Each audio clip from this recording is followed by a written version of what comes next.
Estaba en la biblioteca.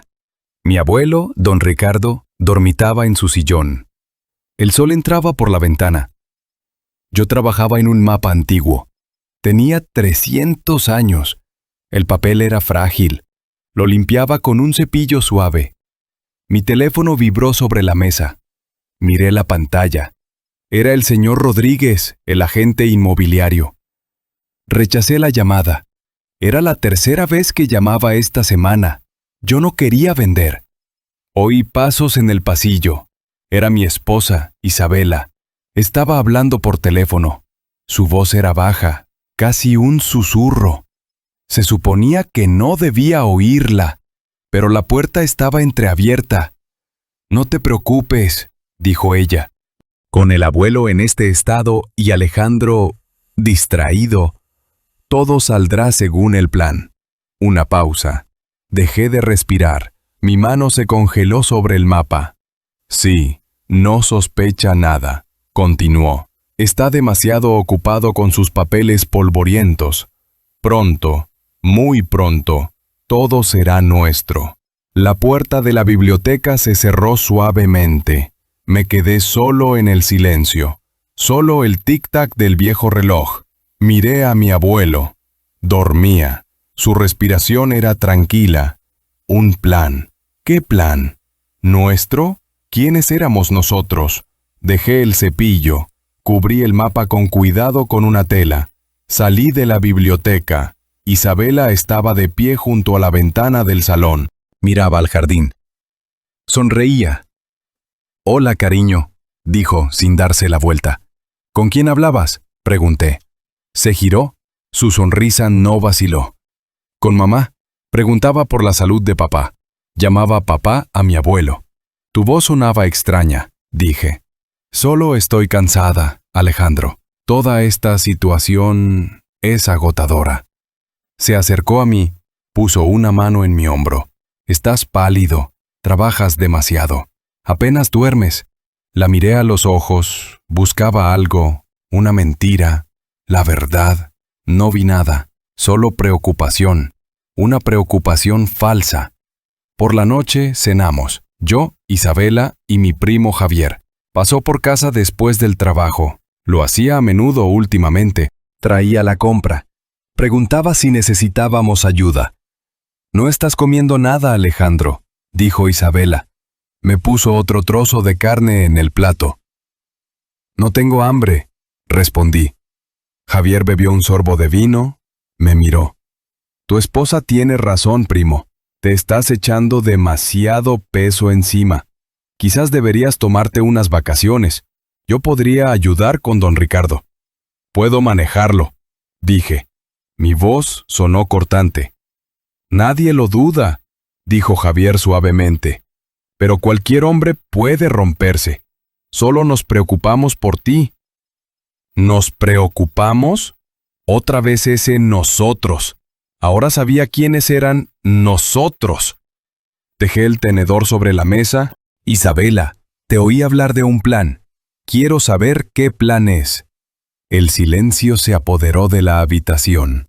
Isabela miró a Javier. Solo por un segundo. Pero lo vi.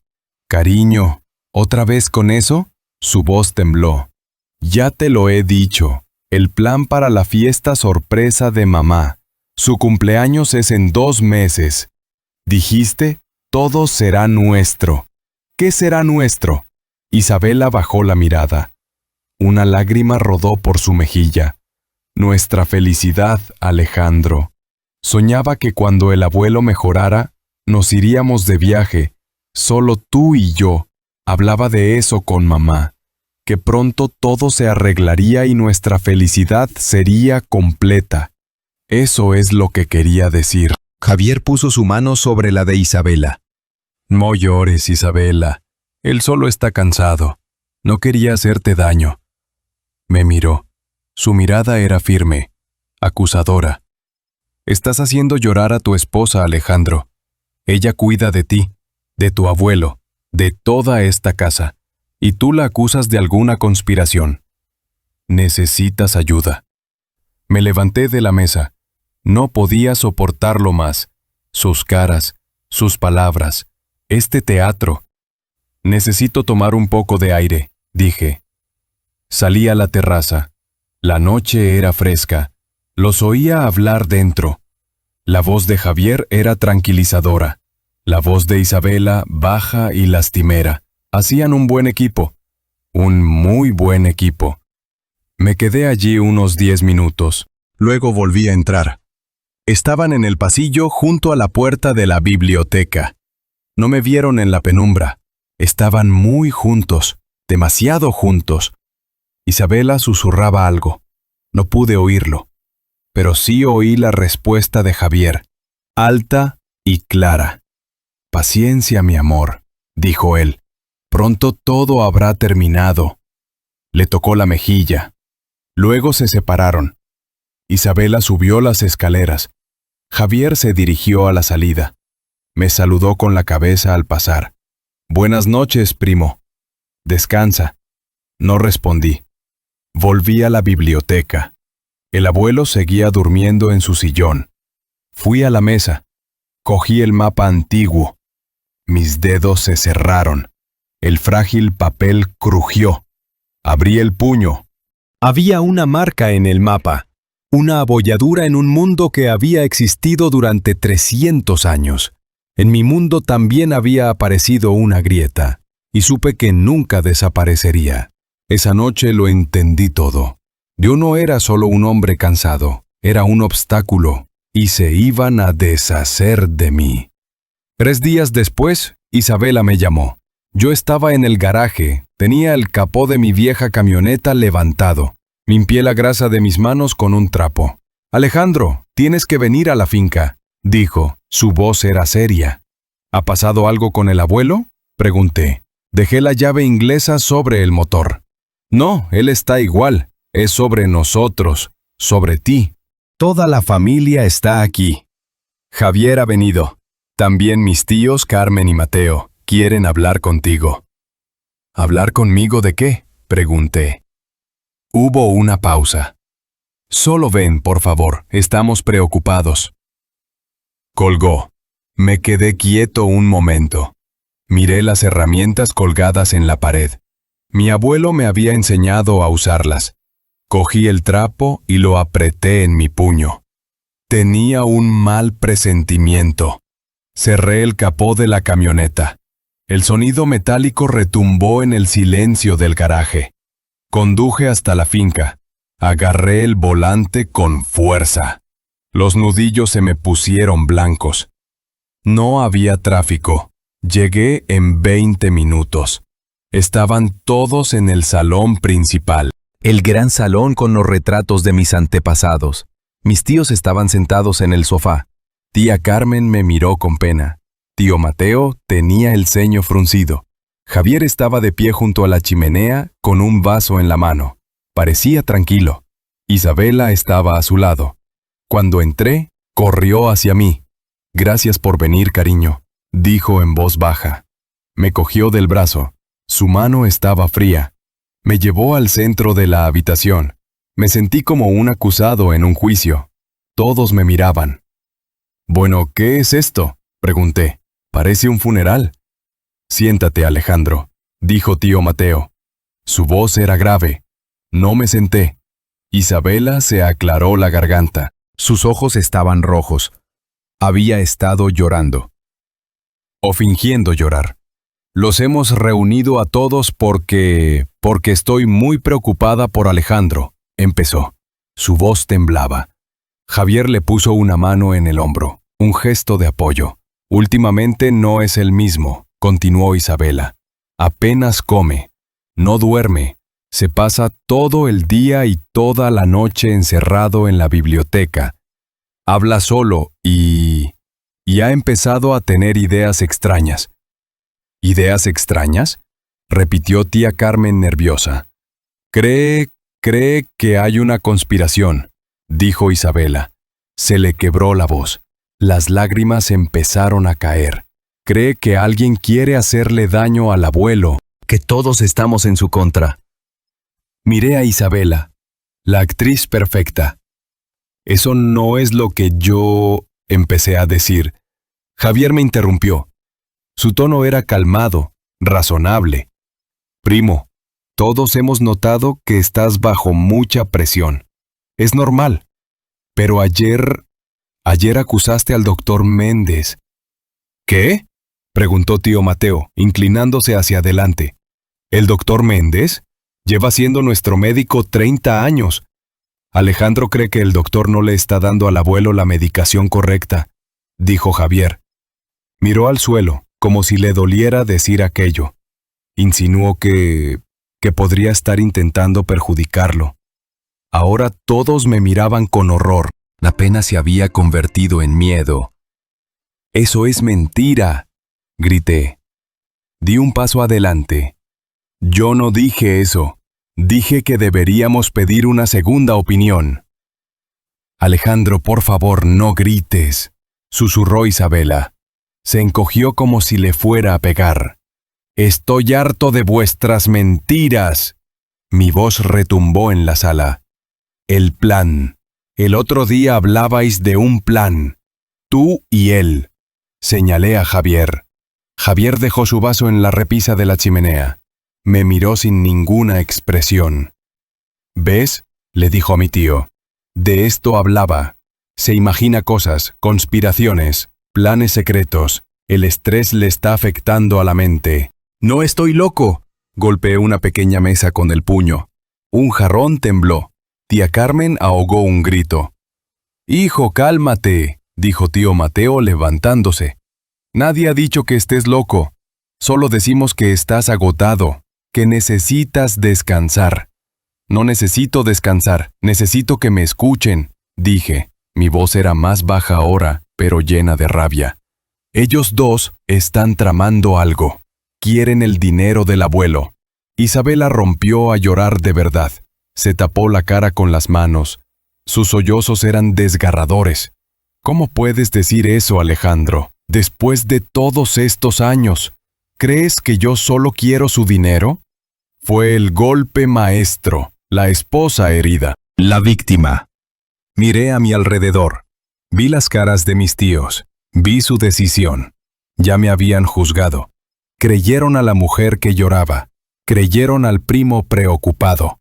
No al hombre que gritaba sobre conspiraciones. Y entonces lo entendí. Era una trampa perfecta. Cualquier cosa que dijera, cualquier cosa que hiciera, solo confirmaría su historia. Si gritaba, era inestable. Si me defendía, era paranoico. Si los acusaba, estaba delirando. Me habían arrinconado. Me habían ganado. Dejé de luchar. El aire salió de mis pulmones. Miré mis manos. Estaban temblando. Me senté en el sillón más cercano. La habitación quedó en silencio. Solo se oían los sollozos de Isabela.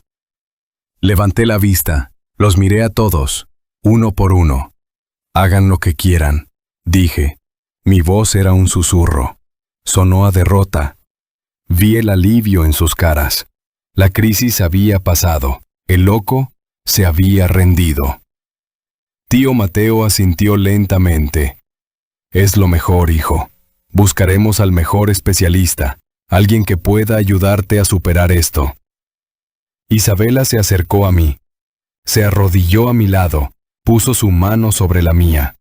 «Todo saldrá bien, cariño», dijo. «Te conseguiremos ayuda, ya lo verás». Le sonrió a Javier por encima de mi hombro. Una sonrisa rápida, una sonrisa de victoria, pero yo la vi. Esa noche cuando volví a mi casa, algo dentro de mí se rompió. O quizás se arregló. Ya no sentía dolor. El amor por mi esposa había desaparecido. La confianza en mi primo se había evaporado. Todo eso se había quemado en el fuego de la humillación de esa tarde. En su lugar, solo había una cosa. Una rabia fría, calculada, paciente. Ellos pensaban que me habían derrotado, que yo era un hombre roto. Estaban equivocados. Ya no era una víctima, era un cazador. Y solo tenía que esperar. A la mañana siguiente empecé mi actuación. Me levanté temprano, fui a la cocina. Isabela ya estaba allí preparando café. No me miró cuando entré. «Buenos días», dije. Mi voz era plana. sin emoción. Ella se sobresaltó, se giró para mirarme. Alejandro, no te he oído bajar. He dormido bien, mentí. ¿Hay café? Sí, claro. Me sirvió una taza. Sus manos temblaban un poco. ¿Estás mejor hoy? Estoy igual, dije. Cogí la taza, me senté a la mesa. Empecé a beber el café, en silencio. Ella se sentó frente a mí, me observaba, esperaba una explosión, una acusación, algo. No le di nada, solo el sonido de mi taza al posarse en el plato. Tío Mateo ha llamado, dijo al cabo de un rato. Ha encontrado un médico, un especialista muy bueno. Se llama Doctor Peña. De acuerdo, dije sin levantar la vista del café. Se sorprendió. Pude verlo en su silencio. Quiere darte una cita para el jueves, continuó con cautela. Jueves está bien. ¿Irás? Sí. El alivio en su rostro fue inmediato. Se relajó, incluso sonrió un poco. Pensó que me había roto, que había aceptado mi locura. Dejé que lo creyera. Era la pieza central de mi nuevo plan. Durante los días siguientes me convertí en una sombra en mi propia casa. Pasaba horas en la biblioteca. No leía, no trabajaba, solo me sentaba allí, escuchaba, observaba. Javier venía todos los días. Ya no se escondían, se sentaban juntos en el salón. Hablaban en voz baja. A veces él le tocaba el brazo. Ella le sonreía. Lo hacían delante de mí. Me ignoraban. Yo era un mueble, un objeto roto que pronto sería reemplazado. Una tarde, mientras yo estaba en la biblioteca, entraron juntos. Yo estaba sentado en un sillón en un rincón oscuro, de espaldas a la puerta. Pensaron que estaba dormido. ¿Estás segura de que irá al médico?, preguntó Javier. Su voz era un susurro. Completamente, respondió Isabela. Está dócil como un cordero. La reunión familiar lo destruyó. Bien, el doctor Peña es discreto. Mateo ya ha hablado con él. Le ha explicado la situación, unas cuantas sesiones, un diagnóstico de estrés agudo con paranoia, y cuando llegue el momento, nadie cuestionará que necesite estar bajo tutela. Tu tutela, dijo Isabela. Nuestra, la corrigió él. Oí el sonido de un beso. Pronto, mi amor, todo esto será nuestro. No me moví. Mi respiración era lenta, constante. Mis manos estaban apoyadas en el libro que tenía en el regazo. No las apreté. Me quedé quieto. Un hombre vencido. Roto. Al día siguiente ejecuté mi plan. Fui a una pequeña tienda de electrónica en la ciudad. El dependiente era un chico joven. Necesito una grabadora, le dije. Pequeña, que se active con la voz y con una batería que dure mucho. El chico me enseñó varios modelos. Elegí el más pequeño. Era del tamaño de mi pulgar. Pagué en efectivo. 50 euros. Guardé la caja en el bolsillo de mi chaqueta. Volví a la finca. Javier e Isabela no estaban. Era mi oportunidad. Fui a mi pequeño taller en el garaje. Saqué la grabadora de la caja. Leí las instrucciones. Era simple. Un solo botón para encenderla. Se cargaba por USB. La conecté a un cargador portátil que tenía allí. Una pequeña luz roja se encendió. Esperé 1 hora. La luz se puso verde. Estaba lista. Entré en la casa. Todo estaba en silencio. Fui directamente al despacho de mi abuelo. Él estaba en su cama, en el piso de arriba con la enfermera. El despacho estaba vacío. Crucé la habitación. Fui a la gran estantería de libros que cubría toda una pared. Mis ojos recorrieron los lomos de cuero. Busqué el libro perfecto. Lo encontré. Historia de la navegación española. Un tomo grueso y poco consultado. Nadie lo tocaría. Lo saqué del estante, era pesado, lo puse sobre el escritorio de mi abuelo. Encendí la grabadora. El pequeño dispositivo no hacía ningún ruido. Con cuidado, Despegué un poco el papel decorativo del interior de la cubierta trasera del libro. Hice un pequeño hueco en el cartón grueso con la punta de una navaja. Coloqué la grabadora dentro. Volví a pegar el papel. Era perfecto. Invisible. Puse el libro de nuevo en su sitio. Estaba en la tercera balda, justo al lado del sillón donde mi abuelo solía sentarse, y donde sabía que Javier e Isabela a veces se sentaban por la noche. Creían que el viejo no se enteraba de nada. Esa noche, en la cena, yo era el mismo hombre callado y ausente. El doctor Peña ha confirmado la cita para mañana a las 11, dijo Isabela. Estaré listo, dije. Después de cenar, me retiré a la biblioteca. Dejé la puerta abierta. Quería que me vieran. El hombre loco, perdido entre sus libros.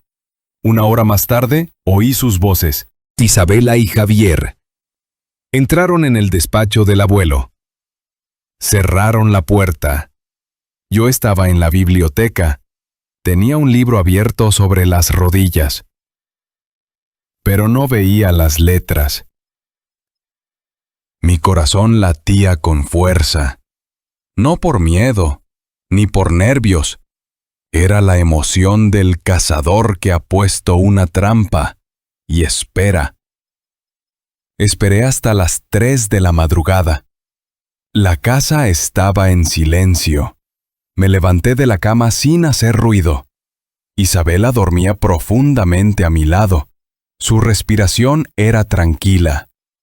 Salí de la habitación y cerré la puerta con mucho cuidado. Bajé las escaleras. Cada escalón de madera crujía un poco.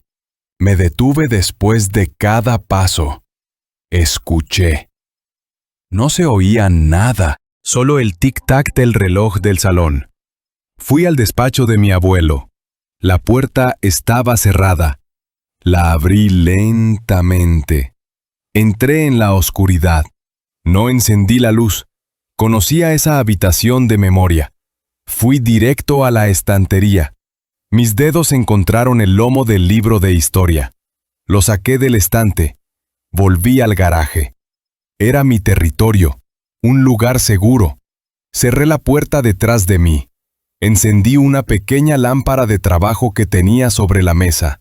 Su luz era débil, pero suficiente. Me senté en el asiento del conductor de mi vieja camioneta. Puse el libro en el asiento del copiloto. Abrí la cubierta trasera con mi navaja. Allí estaba. El pequeño dispositivo negro. Lo saqué. Tenía unos auriculares en la guantera.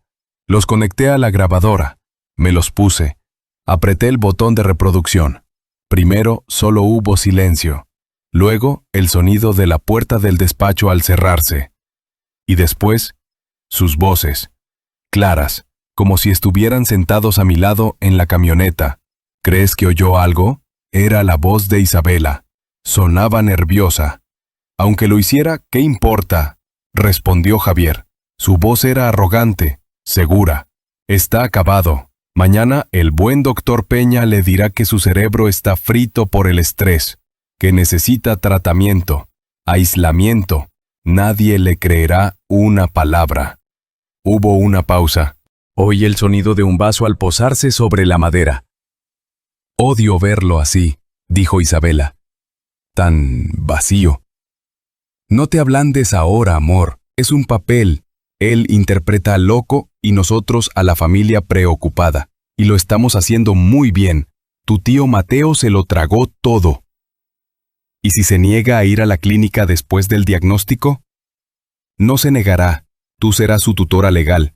Firmarás los papeles por él. Lo ingresaremos en esa clínica tranquila en las montañas. Un lugar agradable, con un jardín bonito. Estará bien atendido. Y lo más importante, estará fuera de nuestro camino. Apreté el volante. Mis nudillos se pusieron blancos. Seguí escuchando. ¿Cuándo crees que...? Empezó a decir Isabela. El abuelo no durará mucho más. El doctor Méndez me ha dicho que es cuestión de semanas. Cuando muera, seremos ricos y libres. Oí a Isabela reír, una risa suave. «Libres», repitió ella. «¿Qué es lo primero que haremos? Venderemos esta casa. Venderemos todos estos libros viejos y mapas polvorientos. No quiero nada de su mundo aburrido. Luego nos iremos a Bali, como siempre hemos soñado. Sol, playa y ni un solo libro de historia a la vista». «Suena perfecto», susurró ella. «¿Y qué hay de la colección de monedas?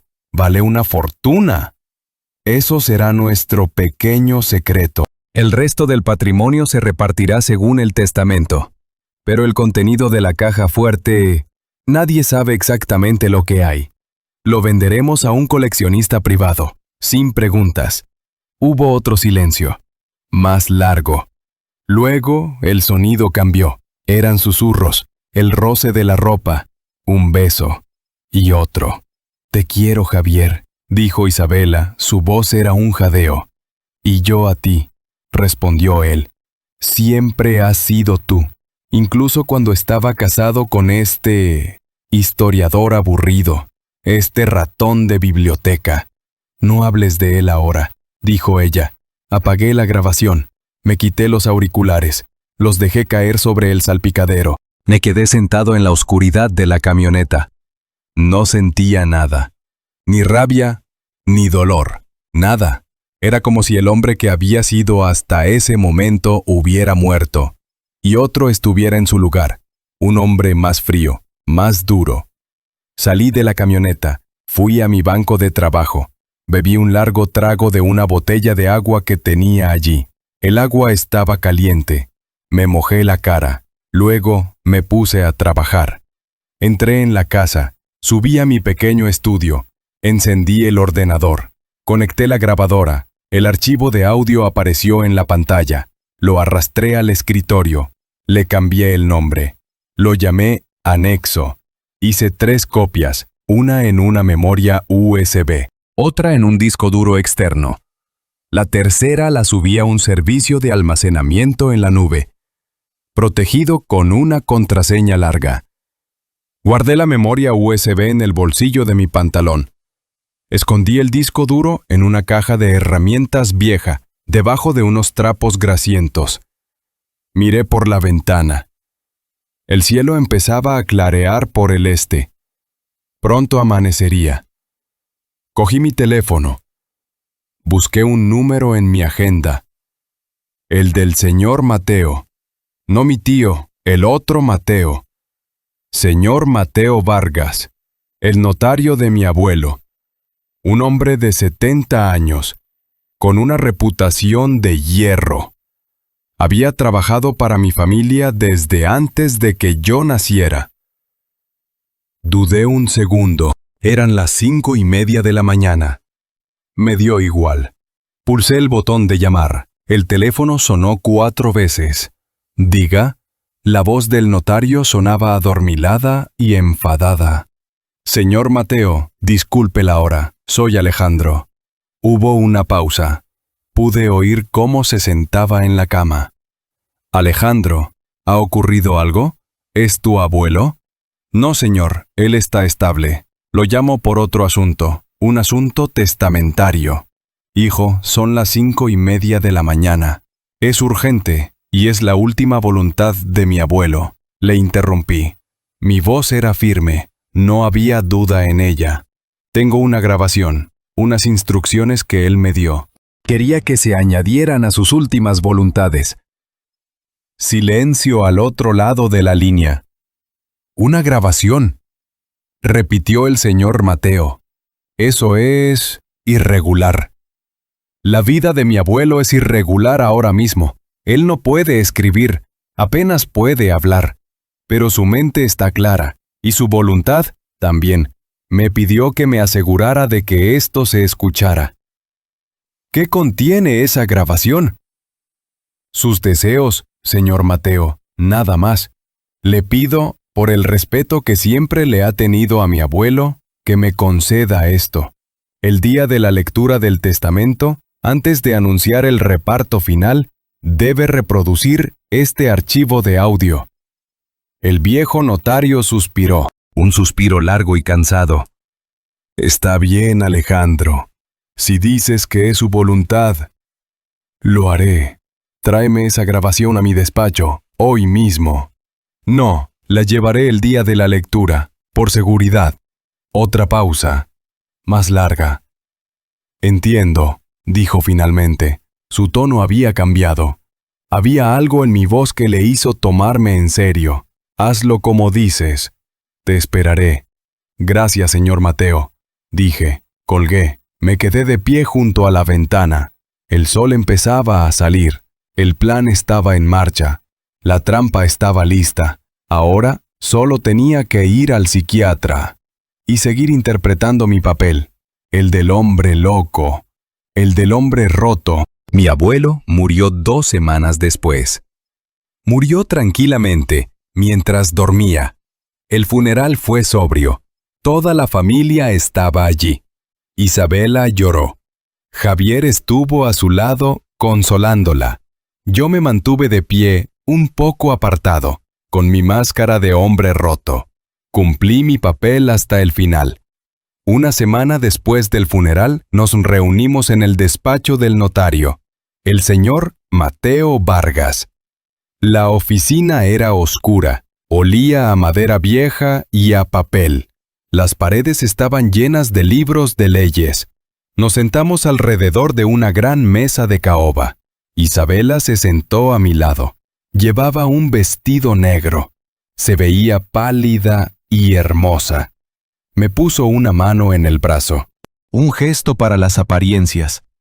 Para que mis tíos, Carmen y Mateo, que estaban sentados enfrente, vieran a la esposa devota cuidando de su pobre marido enfermo. Javier se sentó al otro lado de Isabela. Llevaba un traje caro. Parecía relajado, confiado. Intercambió una mirada con Isabela por encima de mi cabeza. Una mirada rápida, llena de promesas. Pensaban que ya habían ganado. El señor Vargas entró en la sala. Llevaba un montón de papeles. Se sentó a la cabeza de la mesa, se puso las gafas, nos miró a todos, uno por uno. Sus ojos se detuvieron en mí un segundo más de lo normal. Estamos aquí para leer el testamento de don Ricardo, dijo con su voz grave y formal. Desató la cinta roja que ataba los documentos, se aclaró la garganta, empezó a leer. La voz del notario era monótona, dejó algunas joyas a mi tía Carmen, dejó su colección de relojes a mi tío Mateo, dejó una pequeña suma de dinero, 5.000 euros, a la enfermera que lo cuidó en sus últimos meses. Yo miraba mis manos sobre la mesa, no me movía, podía sentir la tensión de Isabella a mi lado, se movía en su silla.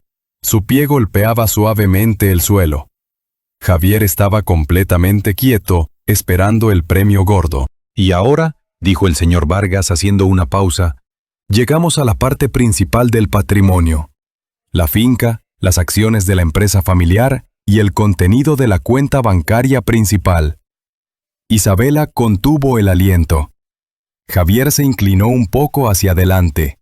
El notario levantó la vista de sus papeles, me miró directamente.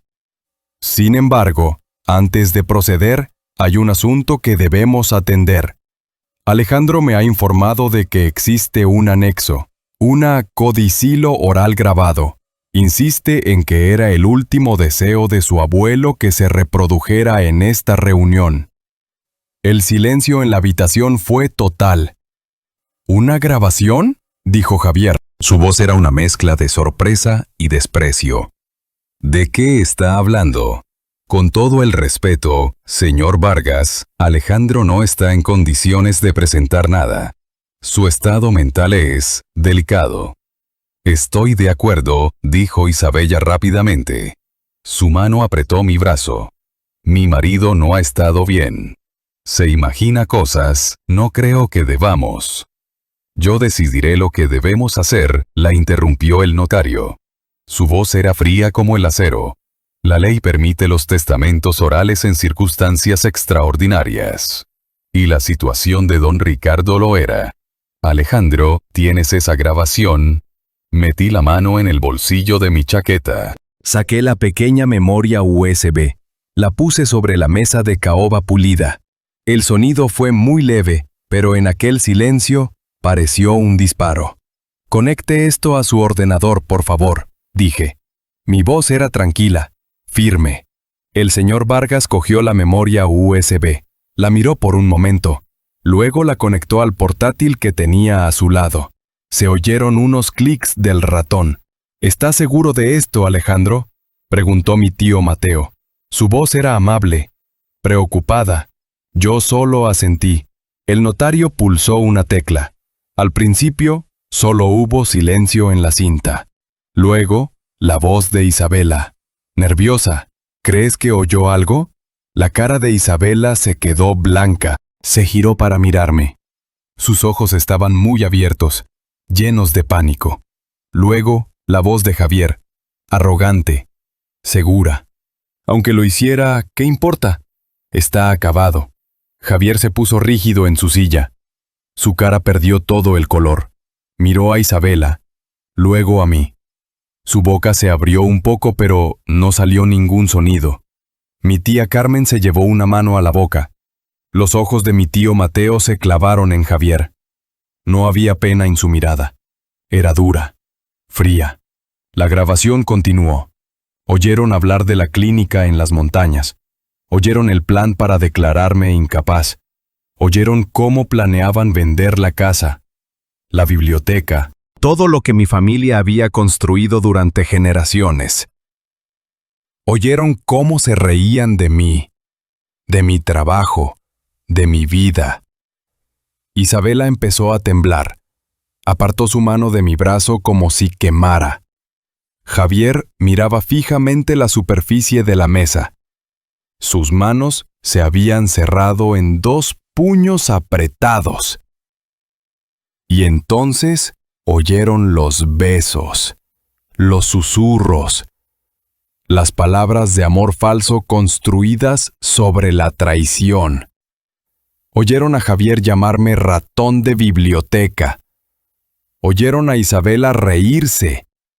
Fue entonces cuando mi tía Carmen empezó a llorar, silenciosamente. Las lágrimas corrían por sus mejillas. Mi tío Mateo se levantó de su silla, se alejó de la mesa, le dio la espalda a Javier.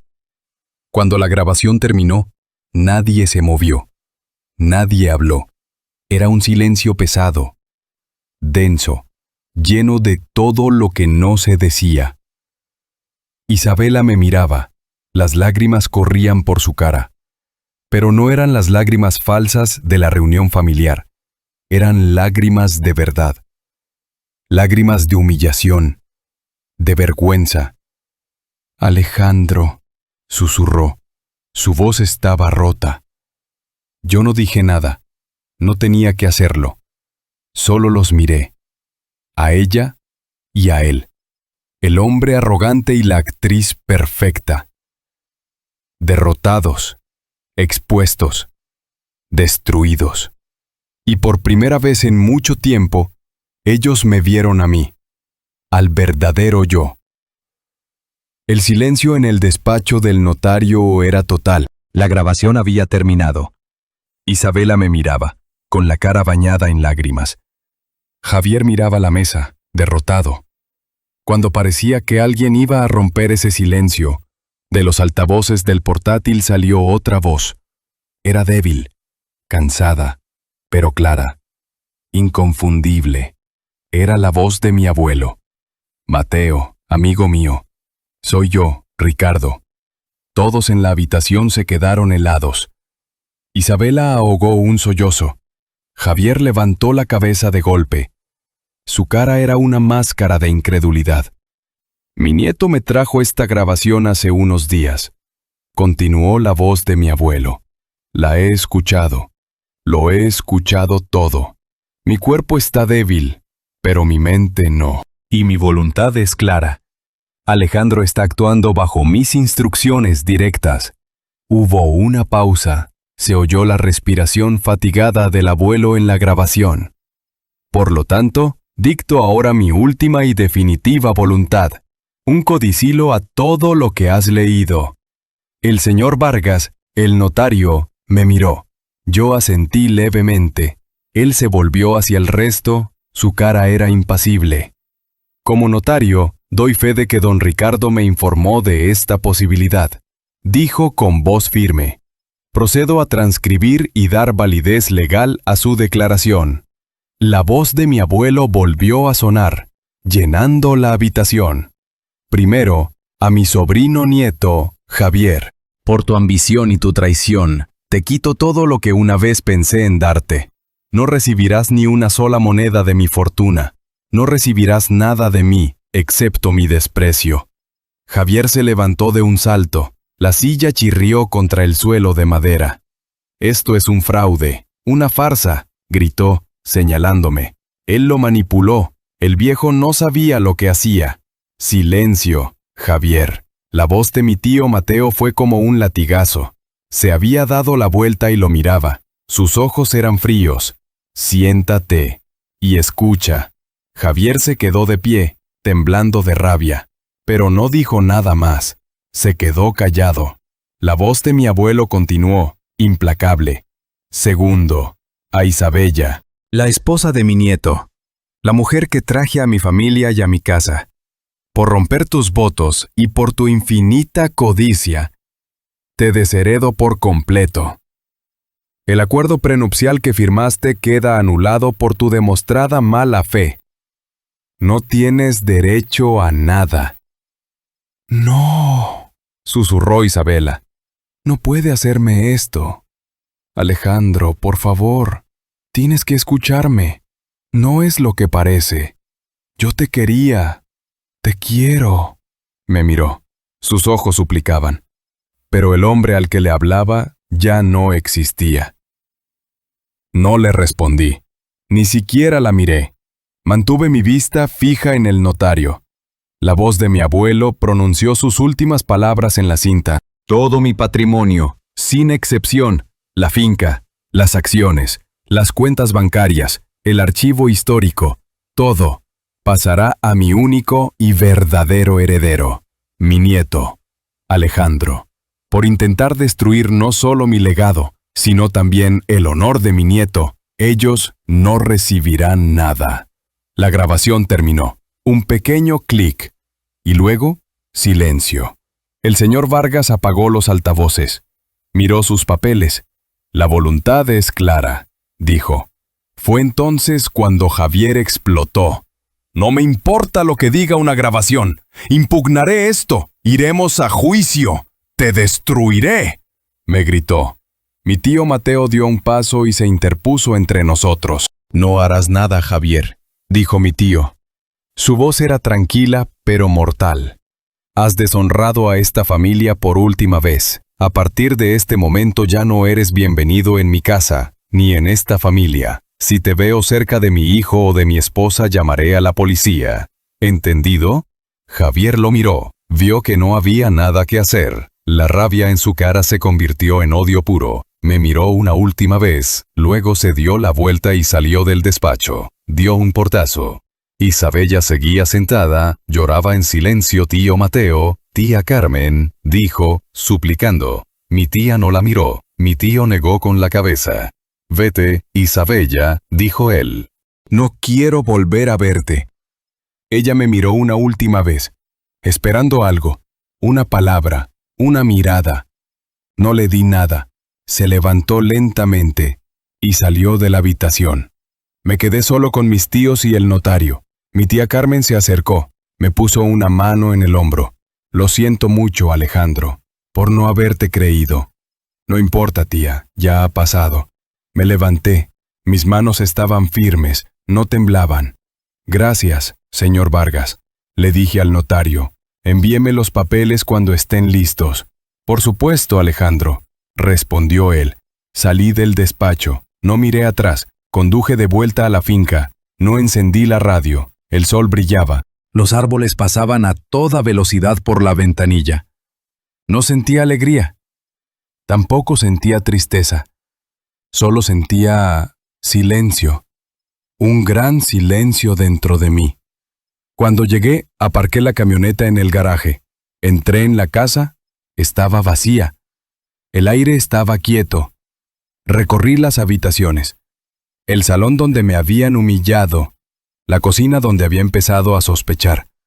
Todo parecía igual, pero todo era diferente. Subí al despacho de mi abuelo, el lugar donde todo había empezado y terminado. La habitación olía a libros y a cera para muebles, como siempre. Fui a la estantería. Mis dedos rozaron los lomos de los libros, pero no cogí ninguno. Mi vista se posó en un objeto que estaba en una esquina del escritorio de mi abuelo. Un sextante de latón, antiguo, pesado. Lo usaban los marineros para encontrar su camino, para navegar mirando las estrellas. Lo cogí. El metal estaba frío. Era sólido, real. Fui hacia la gran ventana, la misma ventana por la que Isabela miraba cuando planeaba mi destrucción. Miré hacia afuera, hacia los campos, las colinas, hacia mis tierras.